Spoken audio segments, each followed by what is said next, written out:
किसी ने क्या खूब कहा है कि ईश्वर तो दिखाई भी नहीं देते, विश्वास कैसे करूं।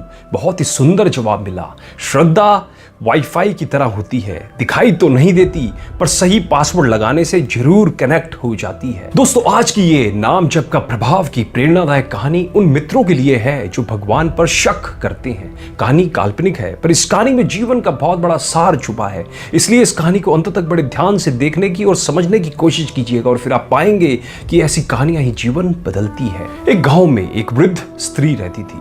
उसका कोई नहीं था। वे गोबर के उपले बनाकर बेचती थी और उसी से अपना गुजारा चलाती थी। पर उस स्त्री की एक विशेषता थी, वह हनुमान जी की बहुत बड़ी भक्त थी।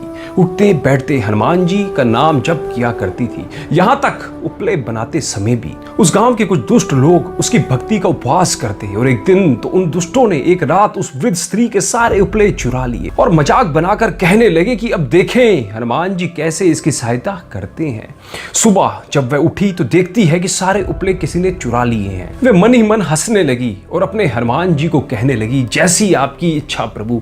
यह कह उसने अगले दिन के लिए उपले बनाना आरंभ कर दिया। दोपहर हो चली तो भूख लग गई पर घर में कुछ खाने को नहीं था। 2 गुड़ की डली थी, अतः एक अपने मुंह में डाली, पानी के कुछ घूंट लेटने चली गई। भगवान तो भक्त वत्सल होते हैं, अतः अपने भक्त को कष्ट होता देख वह विचलित हो ही जाती हैं।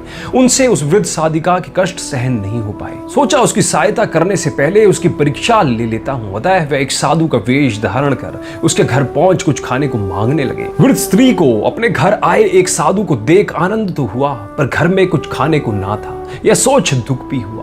उसने गुड़ की इकलौती डली बाबा को शीतल जल के साथ खाने को दे दी। बाबा उस स्त्री के त्याग को देख बड़े प्रसन्न हो गए और जब वृद्ध स्त्री ने बाबा को अपना सारा वृतांत सुनाया, बाबा उन्हें सहायता का आश्वासन दे चले गए और गांव के सरपंच के यहाँ पहुंच गए। सरपंच से कहा, सुना है इस गांव के बाहर जो वृद्ध स्त्री रहती है उसके उपले किसी ने चुरा लिए हैं। मेरे पास एक सिद्धि है, यदि गांव के सभी लोग अपने उपले ले आए तो मैं अपनी सिद्धि के बल पर उस वृद्ध स्त्री के सारे उपले अलग कर दूंगा। सरपंच एक भला व्यक्ति था, उसे भी वृद्ध स्त्री के उपले चोरी होने का दुख था, अतः उन्होंने साधु बाबा रूपी हनुमान जी की बात तुरंत मान ली। गांव में ढिंडोरा पिटवा दिया कि सब अपने घर के उपले तुरंत गांव की चौपाल पर लाकर रखें। जिन दुष्ट लोगों ने चोरी की थी उन्होंने भी वृद्ध स्त्री के उपले अपने उपलों में मिलाकर उस ढेर में एकत्रित कर दिए।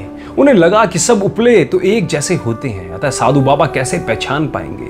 दुर्जनों को ईश्वर की लीला और शक्ति दोनों पर विश्वास नहीं होता।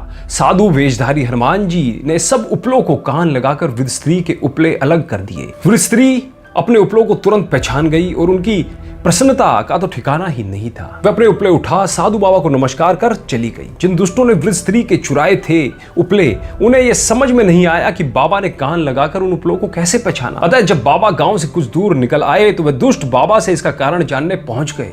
बाबा ने सरलता से कहा कि वृद्ध स्त्री सतत ईश्वर का नाम जपा करती थी और उसके नाम में इतना तल्लीन रहती थी कि वह उपलों में भी चला गया। कान लगाकर वह यह सुन रहे थे कि किन उपलों से हनुमान जी का नाम निकलता है और जिनसे हनुमान जी का नाम निकल रहा था उन्होंने उन्हें अलग कर दिया। यह है नाम जाप का परिणाम। अतः हमें व्यवहार के प्रत्येक कृत्य करते समय नाम जप करना चाहिए। इससे हम पर ईश्वर की कृपा होती है, वह संकट से बचाव होता है। बस अपना विश्वास और समर्पण का भाव ईश्वर के प्रति लगाए रखें। यह मत सोचें कि यह कहानी काल्पनिक थी, ऐसा थोड़ा होता है। बस अपना विश्वास और समर्पण का भाव हनुमान जी के प्रति, अपने इष्ट देवी देवताओं के प्रति बनाए रखें। अतः आप सभी मित्रों पर हनुमान जी की कृपा हमेशा बनी रहे। ओम हनुमते नमः।